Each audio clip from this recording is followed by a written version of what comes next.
My name is Ethan, and what I'm about to tell you will sound like a movie plot, but I promise you, it's painfully real. Imagine waking up one morning, checking your emails like usual, and finding out you owe the bank $1 million. Not because you gambled it away, not because you bought a mansion or started a failed business, but because your own family, the people who raised you, put the debt in your name. Without telling you, without asking, without even warning you. Boom. Congratulations, you're the proud owner of a seven-figure problem. That's what happened to me. And the worst part wasn't the money. It was the betrayal. The silence, the way they looked at me afterward, like I owed them my future.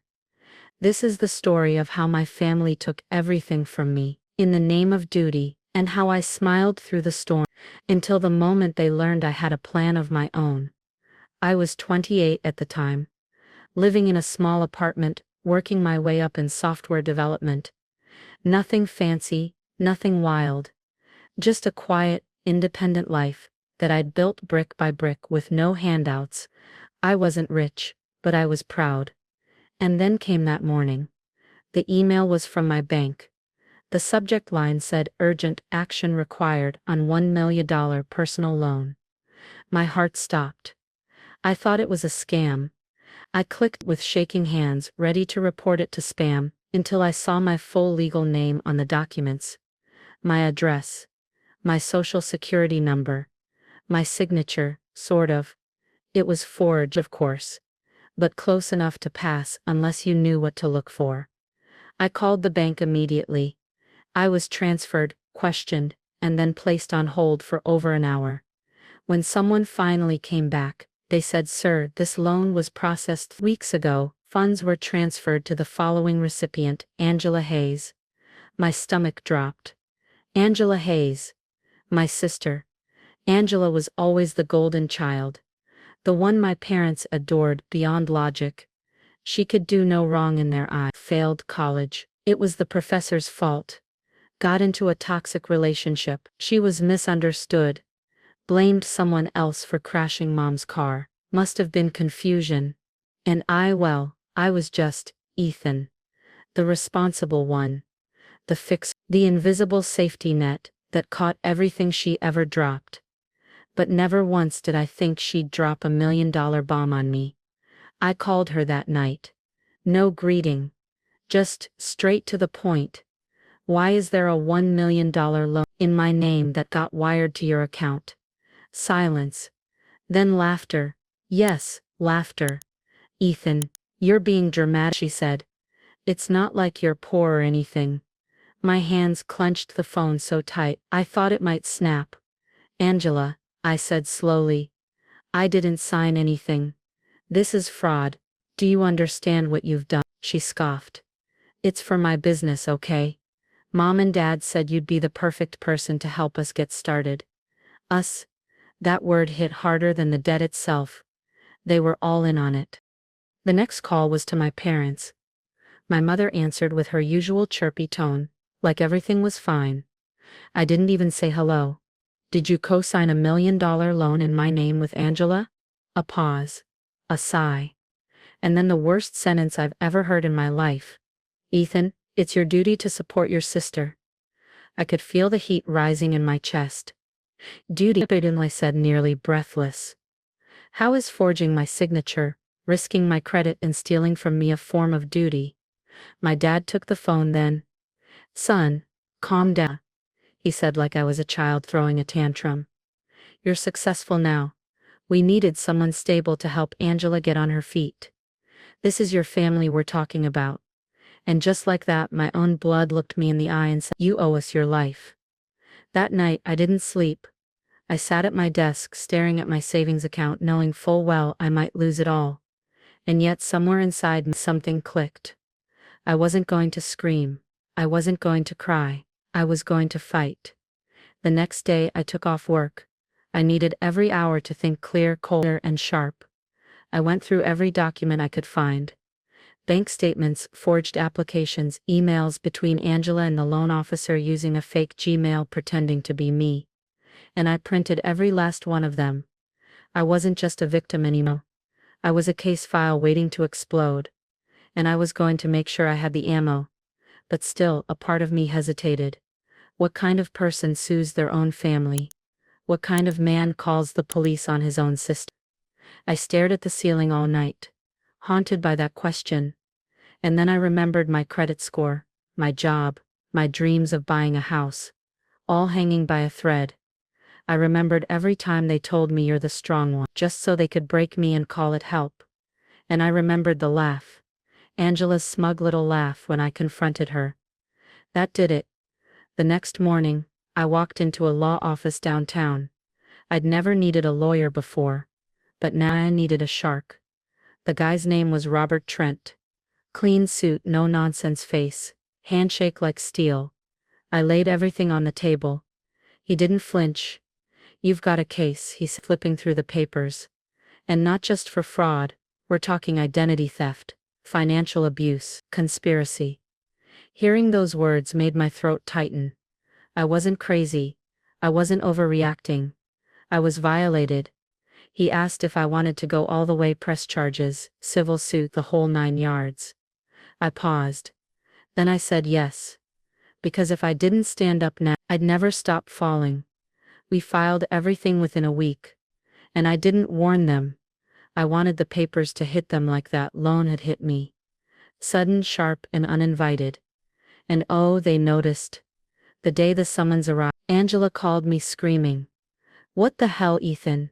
You're ruining my life." I stayed calm. "No," I said. "You ruined mine first." Angela didn't expect me to follow through. That's the thing about manipulators. They think they're untouchable until you push back. My parents called the next day. They didn't ask how I was. They didn't say sorry. They just asked, "Do you really want to tear this family apart over money?" I laughed, bitterly. "You tore this family apart the moment you chose to betray me," I said. My dad tried guilt. My mom tried tears. But I didn't budge. I'd cried enough for all of us already. The court process wasn't quick. There were delays, hearings, discovery requests. But every minute was worth it, because for the first time in my life, I wasn't just surviving my family, I was standing up to them. I found out things I wish I hadn't, like how the idea for the loan wasn't even Angela's. It was my dad's. He'd pitched it at a family dinner I wasn't invited to. "Ethan's credit is clean," he'll never notice. He won't mind helping. Helping. That word, again. I wasn't helping. I was being harvested. During one hearing, Angela cried on the stand. Claimed she thought I agreed. I'd always been supportive, and never said no before. But the judge wasn't swayed. The documents spoke louder than tears. So did the bank employee who confirmed the email didn't match their records. And slowly the case turned. The prosecution recommended charges. Civil restitution was requested. My lawyer looked at me before the final hearing and asked, "Do you want to push for jail time?" I didn't answer right away. I looked out the window, remembering Angela as a kid. The way she used to sneak candy into my lunchbox. The way she used to call me Eve when she couldn't pronounce Ethan. And then I remembered her laugh, the one from that call. "Yes," I said quiet, "I do." The verdict came on a Tuesday. The courtroom was half empty, but my chest felt like it held the whole world. The judge looked down over his glasses and read every word, like a blade slicing through years of silence. Angela was found guilty of fraud, identity theft, and financial deception. She was sentenced to 1 year of probation, ordered to pay restitution, and banned from applying for any financial credit in my name or anyone else's, for 10 years. No jail time, but still it was a record. A label, a mark that would follow her the way her betrayal followed me. My parents didn't come to court. They didn't call afterward either. I think in their mind, I died that day. Not because I was wrong, but because I chose myself. Because I broke the role they had written for me since childhood, the quiet, dependable son who never says no. But I wasn't that boy anymore. I was a man who had lost everything to the people who were supposed to protect him. And I wasn't going to apologize for surviving. People talk about family like it's sacred, untouchable. but some family is the sharpest knife in your drawer, and pretending it doesn't hurt only makes it bleed longer. After the case, I moved cities, got a new number, a new job, even changed my name on social media, not because I was hiding, but because I was healing. And the healing didn't come all at once. It came slowly, through quiet mornings, with hot coffee, through late night walks in a city where nobody knew my story, through friends who didn't ask for anything but offered everything, through the peace of a locked door, knowing no one inside would ever betray me again. It was about 6 months later when I got a letter in the mail. No return address, just my name written in handwriting I hadn't seen in a while. I knew it was from my mom before I even opened it. Her words were careful, like someone walking barefoot on broken glass. "We didn't mean to hurt you," she wrote. "We just didn't know what else to do." That sentence told me everything I needed to know. Even after every day, they still believed what they did was an act of survival, not betrayal. There was no apology, no ownership, just soft-spoken excuses, hiding behind love. She ended it with, "Please come home for Thanksgiving. Your sister misses you." I stared at those words for a long time. Your sister misses you. The sister who forged my name, laughed in my face, and played the victim in front of a judge. And yet they still thought I was the one who needed to mend things. I didn't respond. Not because I was angry, but because I was done. I had spent a lifetime filling the gaps my family left open. This time, I let the silence do the talking. I started pouring my energy into something else, something that had always been mine. My startup idea, the one I had scribbled in notebooks, brainstormed in coffee shops, and dreamed of long before the lone nightmare ever started. I called it Slate, a platform designed to protect people from financial fraud through AI-based alerts and personal security automation. It was born from my pain, but built for others. I didn't want anyone to go through what I did. Within a year, we launched. Within 18 months, we had over 100,000 users. Investors started calling. Reporters wanted interviews. I was featured in a magazine with the headline, "The Man Who Turned Betrayal into a Business Empire." And yet, none of it felt like revenge. It felt like restoration. People always think revenge has to be loud, that it's fire and fury yelling and slamming doors. But the best kind of revenge, it's peace. It's waking up with no bitterness in your heart, no need to explain yourself to anyone. It's building something beautiful out of something broken and knowing no one else gets to take credit for it. One day a message showed up in my email inbox. Subject line, "Help me please." It was from Angela. She'd found out about Slate, read the articles, seen the success, and now, she wanted help. Not financial at least. Not directly. She wanted me to talk to her new investors to clear her name. Apparently, they had uncovered her court records and were hesitating to move forward. She said, "You know I didn't mean to hurt you. Please just talk to them so I can start fresh." I stared at that message for 10 minutes straight. My heart didn't pound. My hands didn't shake. I was calm, because I finally had nothing left to give her. I replied with just 3 words, "I wish you well." Then I archived the thread, blocked the email, and took a deep breath that felt like closing a decade-long door. A month later, Slate got acquired by a bigger tech firm. The deal went through for over 8 figures. I didn't celebrate with champagne or a party. I went to the same cafe where I'd once sketched out the idea on a napkin. Ordered late black coffee, sat by the window, watched the rain, and smiled. Not the kind of smile you force when your family's watching, but the kind that just happens. The kind that's earned. I never went back home for Thanksgiving, or Christmas, or birthdays. The invitations stopped coming, eventually. So did the guilt trips. It's funny how silence grows once people realize you won't play the role they wrote for you anymore. But I wasn't lonely. I started building a different kind of family. friends who showed up when they didn't have to, mentors who taught without judgment, a small team who worked late nights beside me, not because they were paid to, but because they believed in something. And then there was Maya.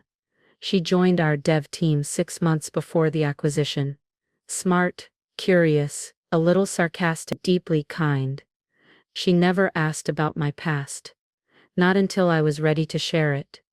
And when I finally told her everything, she didn't say, "That's crazy," or "I can't believe your family would do that." She just said, "Glad you chose you." Something shifted, not in the story, but in how I carried it. It wasn't a wound anymore. It was a scar. And scars don't hurt the same way. Years passed. Slate continued to grow under new ownership, and I started a foundation using a slice of my earnings. We offered free financial literacy workshops for young adults aging out of foster care, single moms starting over, and anyone who needed to understand the systems before the systems swallowed them whole. Every time someone came up after a seminar and said, "I didn't know this was even possible," I smiled. Because I knew what it felt like to not know. To feel trapped, alone, betrayed by the very people who were supposed to shield you. Sometimes people ask if I regret it. Taking legal action against my own family, breaking all contact, starting over from scratch. And my answer is always the same: no. I regret trusting people who saw my stability as a resource. I regret not asking more questions sooner. I regret how long I let guilt wear my face like a mask. But standing up for myself, choosing peace over blood ties. Never. Because when you keep sacrificing your soul to keep the family together, what you're really doing is teaching them how to bleed you without flinching. I used to believe that family meant forever. Lead was thicker than water. But now I believe in something else. I believe in choice. I believe in boundaries. I believe in quiet strength and the kind of dignity that doesn't require applause. Maya and I eventually moved into a house outside the city. Nothing flashy. Just peace. Just space. On Sundays, we sit on the back porch with coffee and the sound of birds instead of drama. And when people ask how I got here, I never say my startup or the lawsuit. I say because one day, I decided I was done letting people write my story for me. And when that decision was made, the rest unfolded like chapters finally in the right hands. Not long after we settled into our new place, I got another letter. This time it wasn't from my mom. It was from a lawyer, hers. Apparently my parents were trying to amend their will. They wanted to name me executor.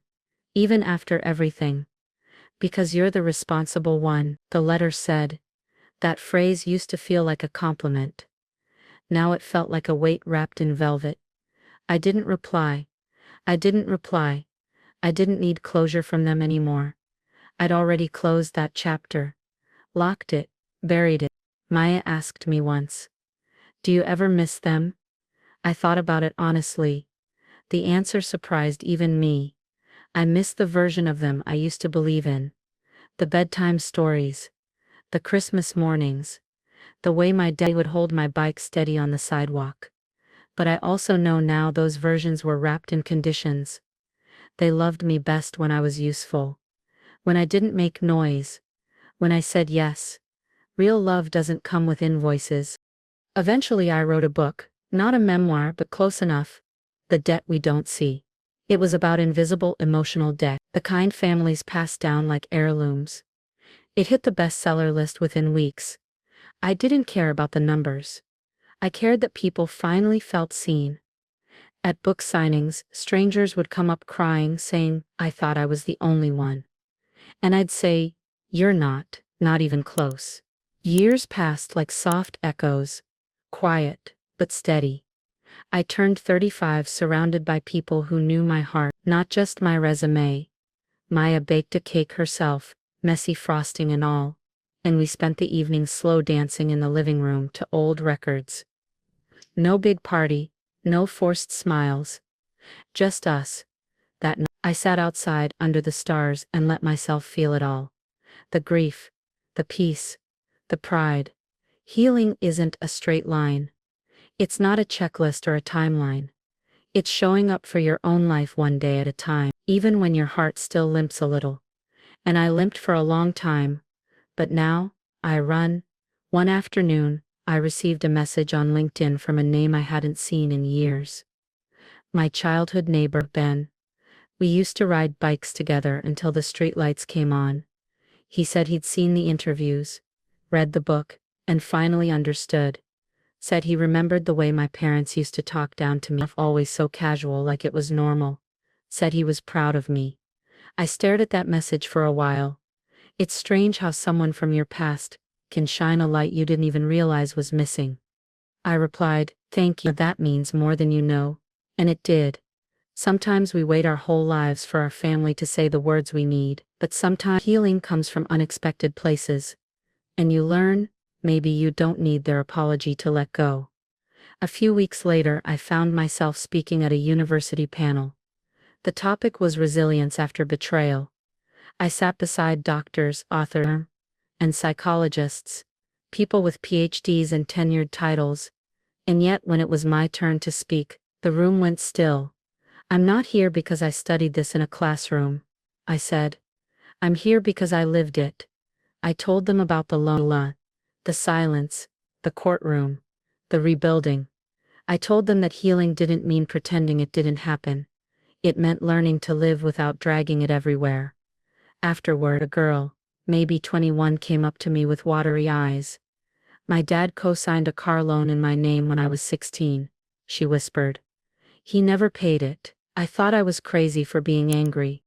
I looked her in the eye and said, "You're not crazy for protecting your future." She nodded, wiped her tears, and walked away a little taller than when she came in. That's what keeps me going. Not the book sales, not the money, not even company, but the moments when someone sees themselves in your scars and realizes they're not alone. Pain isolates, but truth, it connects. Later that night, as I lay in bed beside Maya, I whispered, "Thank you." She turned toward me half asleep and asked, "For what?" "For choosing me," I said. She smiled without opening her eyes. "You chose yourself first." I just noticed. Life didn't magically become perfect. Bills still showed up, traffic still sucked. Some days I still flinched when I saw a familiar last name in my inbox. Healing isn't erasure, it's just softer around the edges. I started journaling again, something I hadn't done since I was a teenager. Not because I needed to process anymore, but because I wanted to remember. I didn't want to forget the small things. Like the first time I laughed after the lawsuit. Or the night Maya and I danced in the kitchen with flour in our hair. Or the moment I realized I was finally proud of who I was becoming. I wrote about forgiveness too. Not the kind they talk about in church or on Instagram. But the quiet kind. The kind where you let go, not because they deserve it, but because you deserve peace. One morning, while sipping coffee on the porch, Maya leaned into me and asked, "If you could go back and change it all, would you?" I didn't answer right away. I let the breeze speak first. Then I said, "No." Because while the pain broke me, rebuilding made me. And I wouldn't trade who I am now for who I was back then. Not even for a life without betrayal. Pain isn't the end of your story. It's just a brutal editor that forces you to rewrite what you thought was permanent. Sometimes the second draft is better than the first. Some stories don't end with a reunion, and that's okay. Some stories end with quiet, with peace, with a person finally choosing themselves in a world that always asked them to choose others. I didn't attend another family event after that letter from the lawyer. Birthdays passed, holidays came and went, and I stayed home on purpose, not out of exile. And every time someone asked, "Don't you feel guilty?" I answered with the softest truth I know, "Not anymore." Because guilt only grows where silence lives. And I had learned how to speak, how to scream without raising my voice, how to walk away without slamming the door. Maya and I built traditions of our own, Thanksgiving dinners for two, where gratitude wasn't forced, and love wasn't conditional. Christmas mornings in pajamas with no expectations, just cocoa and the smell of cinnamon. We gave each other what our pasts couldn't: safety, choice, and the gentle permission to start over. And in all of it, I found something unexpected, not just healing but purpose. I began volunteering with financial abuse survivors, mentoring those who had been used, stolen from, manipulated by people they once trusted. I looked them in the eyes and said, "I believe you," before they even finished telling their stories. And that's how you break cycles, not with revenge, but with recognition. One night, after a session, I sat in my car and cried, not because I was hurt, but because I finally understood how far I'd come, from a broken man beneath a mountain of debt, to someone others saw as hope. And maybe, just maybe, that was the greatest win of all. A few years after the book release, I received an invitation to speak at a national conference on ethical entrepreneurship, the kind of stage I never imagined for myself. Back when I was just a guy picking up the shattered pieces of a stolen identity, I walked out in front of a crowd of thousands, lights warm on my face, and shared my story not as a victim but as proof that rock bottom can still become a foundation, if you choose to build rather than bury. I talked about the thin line between loyalty and self-abandonment, about how some people weaponize love to keep you small, and how the most revolutionary thing you can do is say not anymore. Afterward, a woman in her 50s approached me backstage, her hands trembling as she held a copy of my book close to her chest. "I'm just now learning how to say no," she whispered, eyes filled with decades of pain she'd never voiced. And I looked at her the same way someone once looked at me when I needed it most, and said, "It's never too late to choose yourself." That moment stayed with me, etched deeper than any award or article or applause, because healing isn't measured in milestones. It's felt in the quiet knowing that you're no longer the version of yourself that tolerated things you now recognize as unacceptable. Back at home, Maya framed the cover of my book and hung it in the hallway with a handwritten note below. "Not because of what you wrote, but because of how you survived." I kissed her forehead that night and whispered, "You were my second chance," and she, without missing a beat, replied, "No, you were your own first chance. I just reminded you you deserved one." That's the kind of love I never thought I'd find, the kind that doesn't ask for pieces of you, but hands you back the ones you thought were gone forever. Time has a funny way of softening the sharpest memories without erasing them, and I no longer wake up with the weight of betrayal pressing on my chest like I used to. Instead, I wake up to sunlight slipping through the curtain, to Maya humming in the kitchen, to the smell of coffee and safety. Sometimes I wonder if my family ever talks about me, if they regret what they did, or if they've rewritten the story in their minds so that they come out looking noble. But I've learned not to chase answers from people committed to misunderstanding you. I no longer need their version of closure, because I've written my own ending. A better one, not perfect, not painless, but honest. The foundation I started has expanded now. We've helped over 10,000 people recover stolen identities, fight legal battles they never asked for, and start over with something no one can steal: knowledge, empowerment, dignity. I walk into our office some days and see our logo on the wall.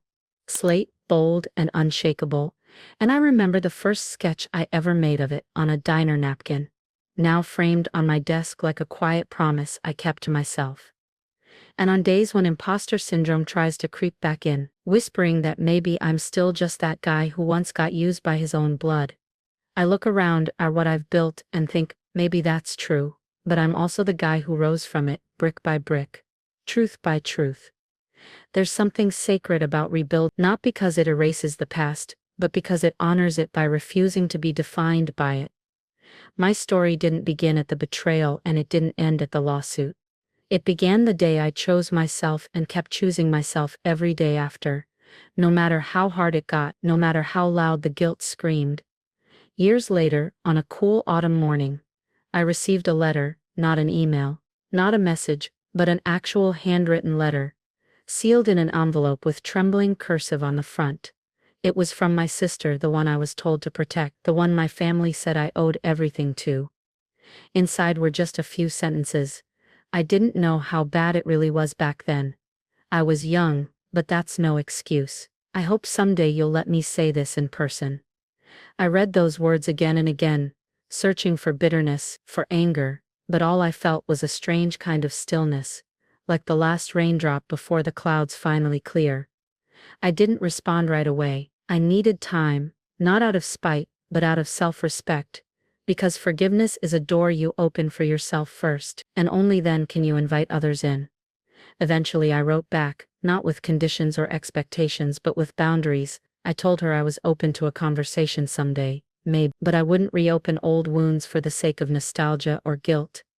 Healing had taken me years and I wasn't going to gamble it on someone else's timeline. And for the first time ever, I felt like I was holding the pen to my own story, not them, not the betrayal, me. That kind of control is quiet but powerful, like standing in your own home, locking the door and knowing no one else has the key but you. Maya hugged me when I told her and said, "Whatever you decide, it'll be the right choice, because you've finally learned to choose for the right reasons, not out of fear, not out of guilt, but from a place of wholeness." Eventually I found myself revisiting places I used to avoid, the street where I grew up, the park where I once sat as a teenager wondering how I'd ever get out, the courthouse steps, where I stood with shaking hands and a pounding heart, facing the people who once claimed to love me but saw my name as a transaction. I stood there now as a man they no longer recognized, not because I changed everything about myself, but because I finally became the version they never bothered to understand, the version who said no and meant it, the version who didn't fold under pressure or guilt or shared bloodlines. I remember sitting on a bench near my childhood home, watching kids ride by on bikes, and feeling a strange calm. Not sadness, not anger, just peace, because I had turned pain into something powerful, and that is no small miracle. I smiled to myself and whispered, "You made it, not for anyone else to hear, just for the little boy I used to be, who waited years to know it would be okay someday." And it was more than okay, it was real, it was mine. That night I went home, lit a candle, and pulled out an old photo I hadn't looked at in years. Me, my parents and my sister, all smiling at a time before everything cracked. I didn't burn it or rip it apart, I simply placed it back in the box where it belonged, no longer a wound, just a page in a longer book. Because that's what healing looks like, not forgetting, not erasing but remembering without breaking. The funny thing about building a life from scratch is that it teaches you what truly matters, not the titles, not the money, not even the recognition, but the quiet stability of knowing who you are when no one else is clapping. It's being able to sit in your own silence and feel full, not empty. It's learning that love isn't supposed to be something you earn. It's something you are, and for the first time, I loved myself without strings, without performance, without shrinking. Maya often told me, "You're the calmest storm I've ever known." And I think that's what surviving taught me. To stay grounded even when everything else feels like it's burning. To walk through fire and not mistake the smoke for a signal to run. We adopted a dog, an old rescue with cloudy eyes and a limp, and named him Chance because we both believed in second ones. And every morning when I watched him hobble toward the porch, tail wagging, I saw my own story mirrored in his, a little worn, a little bruised, but still showing up, still capable of love. Sometimes healing doesn't look like a breakthrough. Sometimes it looks like feeding a dog on time, calling a friend back, laughing at a dumb joke, and not flinching when someone says your name. And when I lay down at night, wrapped in a peace I earned, not inherited, I whisper the same thing to myself I did the day I walked out of that courtroom. You didn't just survive, you started over, and that is the bravest thing of all. One evening, years after the dust had fully settled, I got an email from a local news station. They wanted to feature my story in a special segment on people who turned their lives around after betrayal. I almost said no. Part of me was tired of reliving it, of opening wounds that had already scabbed over, but another part of me remembered that quiet girl at the conference, the one who said she didn't know it was okay to be angry, and I realized that for every person still trapped in guilt, my story might be a flashlight in the dark. So I said yes. The interview was simple, me in my living room, surrounded by things that were mine, not borrowed, not stolen, not guilt-gifted. The reporter asked, "What would you say to someone who's just discovered the people they love have betrayed them?" And I looked into the camera, not for show, but like I was staring right into the eyes of who I used to be, and I said, "Grieve it, scream about it, cry over it, but don't let it define you. You're allowed to become someone new." That line became the headline the next day, and it spread farther than I ever expected.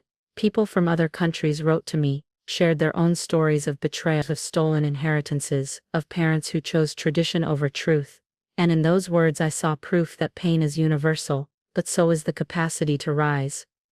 I kept every message in a folder titled, "Worth It," because some days are still heavy, and on those days I need reminding that it mattered, that I mattered, that choosing myself wasn't just the right decision, it was the only one that saved me.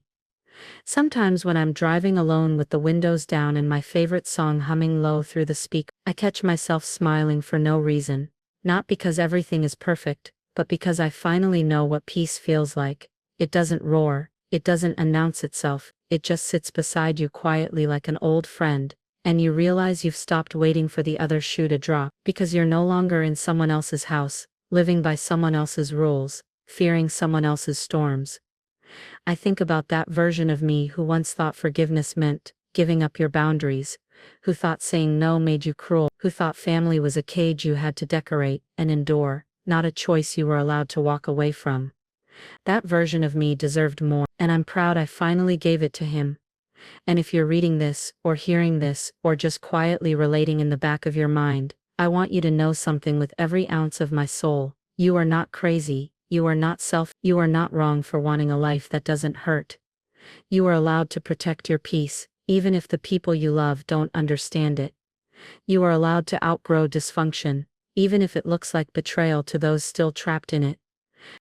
You are allowed to build something beautiful from the ashes of what broke you, and you don't need anyone's permission to start. There was a moment not long ago when I stood in front of a mirror, buttoning a crisp shirt, before heading to a charity event my foundation was hosting, and I barely recognized the man staring back at me. Not because he looked different, though he did, but because he carried himself differently. His shoulders weren't weighed down by secrets or shame. His eyes weren't searching for approval in reflections of the past. He stood still, steady, content. I whispered to him, "You did it." And for once I didn't mean the lawsuit or the company or the house. I meant the healing. I meant surviving the kind of silence that tries to convince you you're the problem. I meant loving again when trust felt like a foreign language. I meant waking up and not dreading who you are. At the gala that evening, I watched as strangers, colleagues, and friends donated generously to a cause I started in a rented apartment, with nothing but a broken heart and a stubborn will. Maya spoke first, introducing her voice warm and strong as she told the audience about a man who didn't just rebuild, but reimagined what rebuilding could look like for thousands of others.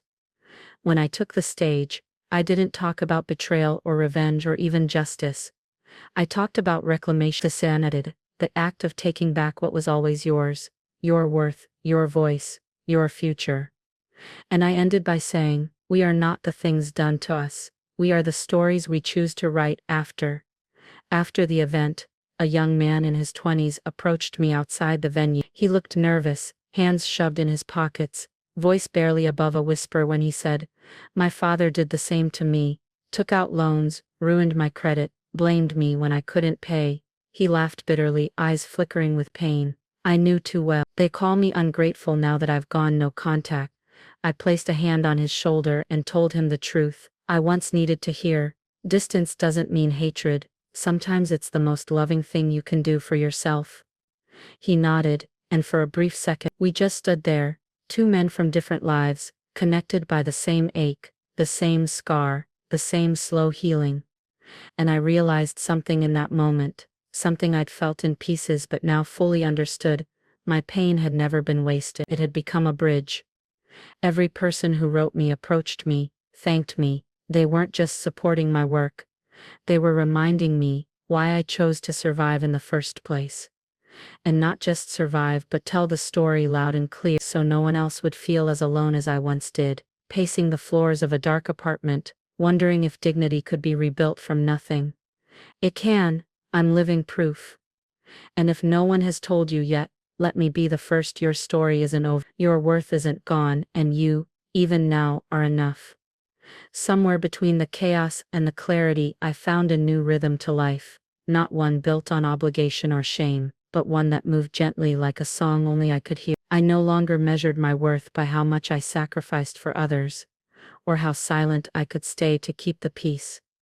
I learned that peace bought with silence isn't peace at all, it's suppression dressed in politeness, and I was done with that version of living.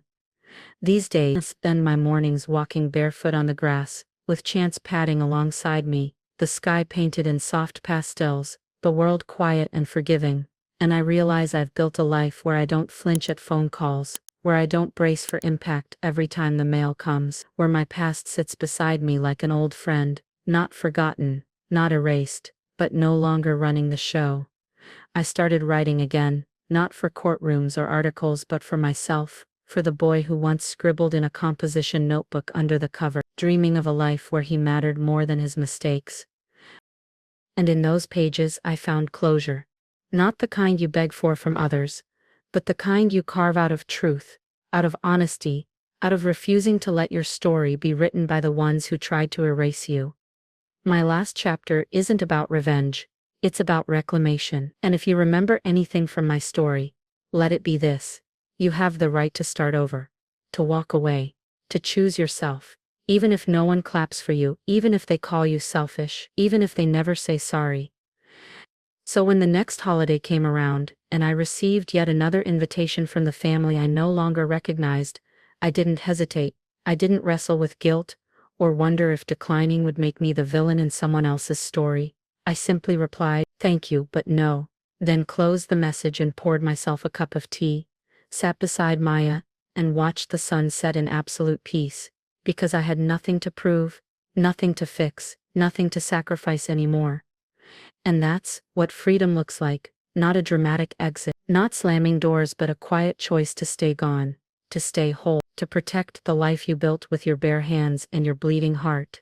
The boy who once curled into himself to avoid conflict, had grown into a man who faced it head-on and chose himself every time.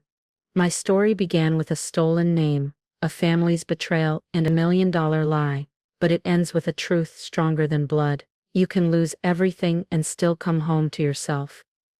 I am not who they wanted me to be, I'm better. I am not the version they tolerated, I am the one I chose. And maybe that's the revenge of all. Not success, not wealth, not proving anyone wrong, but living a life that feels like your own, no apology required. If you're standing at the edge right now wondering if it's worth it, if you're allowed to walk away, if you'll ever feel peace again, I hope you hear it and know you're not alone. You're allowed to choose yourself. You're allowed to start over. You're allowed to rise. And when you do, when you finally step into the life they said you didn't deserve, I'll be right here, cheering you on, quiet, fiercely, because I've been where you are, and I made it out, and so will you.